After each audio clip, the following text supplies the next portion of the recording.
Look, I'm a capitalist. But pay your fair share. Biden's 2023 State of the Union address touched on a lot of themes, ranging from drug costs, credit card late fees, good-paying jobs, and infrastructure.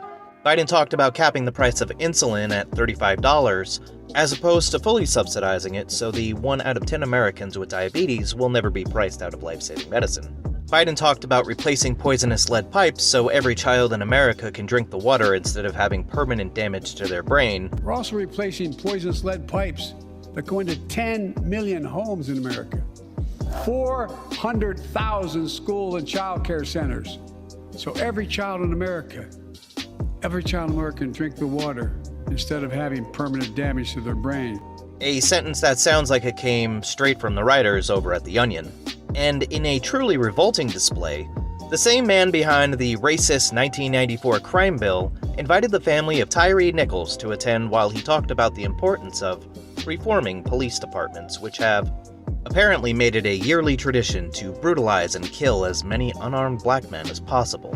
Biden also spent parts of his speech yelling at Congress to crack down on corporate cheaters, take care of student debt, raise the minimum wage, and pass the PRO Act, never bothering to mention how Democrats had a majority at one point and could have made all of these things happen if they really wanted to.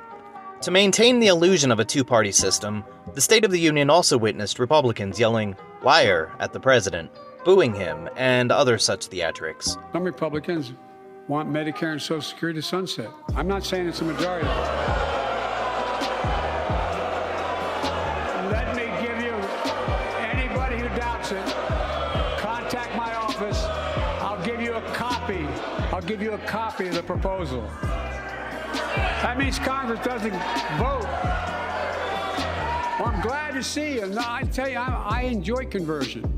It was only when Biden talked about supporting the war effort in Ukraine and continuing to instigate tensions with China that the room erupted in chants of USA. But in the past 2 years, democracies have become stronger, not weaker. Autocracies have grown weaker, not stronger. Name me a world leader who changed places with Xi Jinping. Name me one. Name me one.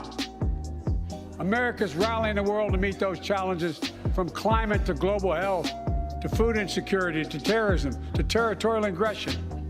Allies are stepping up, spending more, and doing more. Look,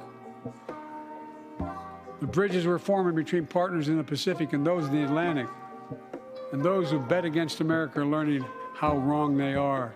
It's never, ever been a good bet to bet against America. Never.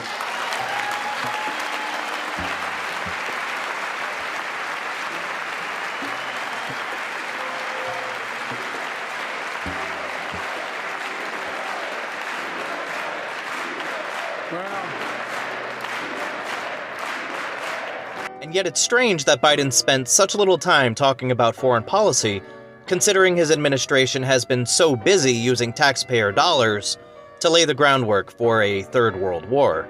For example, Biden didn't mention the new US bases in Guam and the Philippines. He didn't mention how, in December of 2022, a US spy plane came within 20 feet of Chinese fighter jets in the South China Sea, nor did he mention how these kinds of provocations by the US in and around Chinese territory have become fairly normalized. He didn't mention joint military drills between the US and Japan in the Pacific, or how Japan is doubling its defense spending in the largest military buildup since World War II. What's more disturbing about Biden's speech is that while he mentioned China, Russia, and US involvement in Ukraine, he left out other ongoing US conflicts. For example, the US was involved in 43 operations against ISIS in Iraq and Syria in January.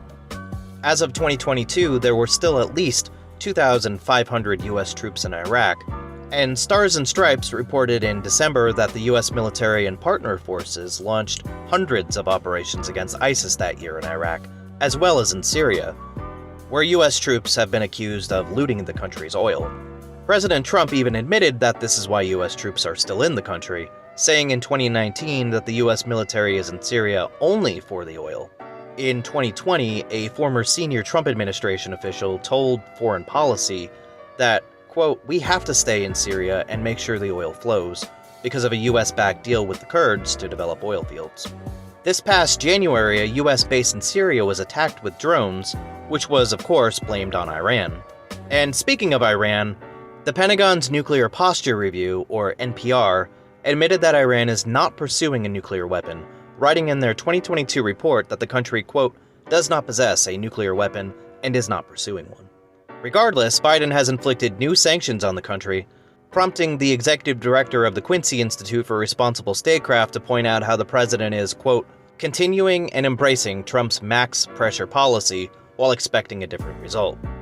In late 2021, the US was accused of trying to steal a tanker full of Iranian oil. Elsewhere, other US military actions are also underway, such as in Somalia, where 30 militants were killed by a US airstrike in January of 2023.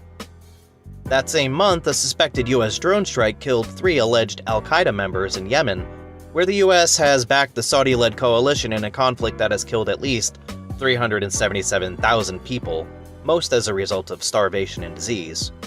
Closer to home, the crippling trade embargo on Cuba that was eased under Obama and reversed back under Trump has continued throughout the Biden administration.